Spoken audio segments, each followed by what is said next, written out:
Hola amigos, it's Will here at Will's Custom Figures coming at you today with a big bad breakdown of one of the NWA's greatest wrestlers of all time in my opinion. It is the Nature Boy, Buddy Landel. Now most people will hear the Nature Boy and think of Ric Flair, but here you go.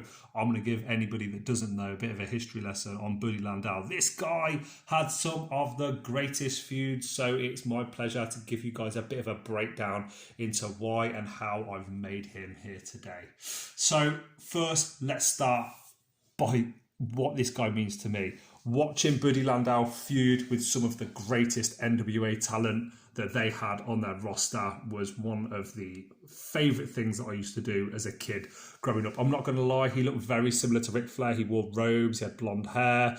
When I was very young, I think I did actually think it was Ric Flair a little bit. But when I was asked to work on a commission for him, I snapped it up immediately. Like, such fantastic wrestling robes, such a great talent, very, very underrated in my opinion, and certainly before his time. Now you can probably see here a little bit of yellow coming through.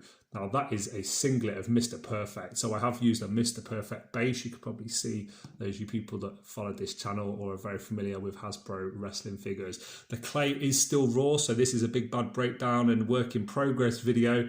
But I'll talk you through how I made him. These arms are the Iron Sheik's arms. They are perfect in the position, you know, that he used to do when he'd come down to the ring for his entrance. And I've made the cape very similar to how I made the cape and the jacket for Kenny Omega and the Heavenly Bodies.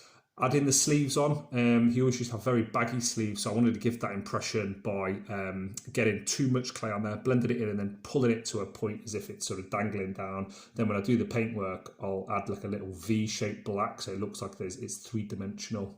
You can see that this cape actually comes all the way down from the back, all the way over and joins at the front as this V shape. I did this V shape up to the shoulders separately and then attached the clay, but then I blended it together and then took a load of clay away with my sculpting tools to make it look like it's actually one joint piece. But yeah, I actually did that in two halves just in case anyone needs to know.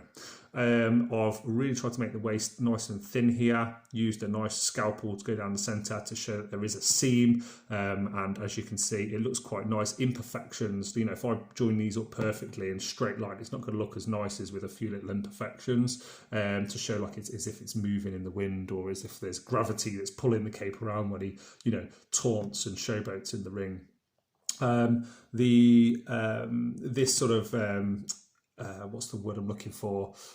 His robe, that's the word I'm looking for, goes all the way down and around his outfit. So there was no need for me to cover up Mr. Perfect's bum onwards. I just had to make sure that this lower section here went around to the upper thigh area, and I don't think you can kind of just see under there where it joins, but you're not going to see that, especially when it's on display. You're just going to center your focus and your gaze on this fantastic cape sort of flailing in the wind. So guys, that's it. That's my breakdown of Buddy Landel. Hopefully you like these work in progress videos. As you can see, still a lot of work to be done. I attached this 3D head sculpt onto the body using the original plastic pin for Mr. Perfect. I super glued it in position, otherwise it will just keep moving and rolling for when you can rotate the Landel head. There is no movement on this figure, but he is more of like a statue and a figure piece in the Hasbro style. So I can't wait to get him finished. Absolute legend, and I can't wait to show you guys all of the great ideas that I've got to pull off this outfit and show you a very iconic piece of wrestling history. So guys, thank you for watching. Please like, comment, subscribe. Let me know in the comment section below if you've got any questions or any recommendations for my paint job that I'm going to do on this and for the next steps. And from me and the one and only Buddy Landel, bye everyone. Peace. I'll talk to you later.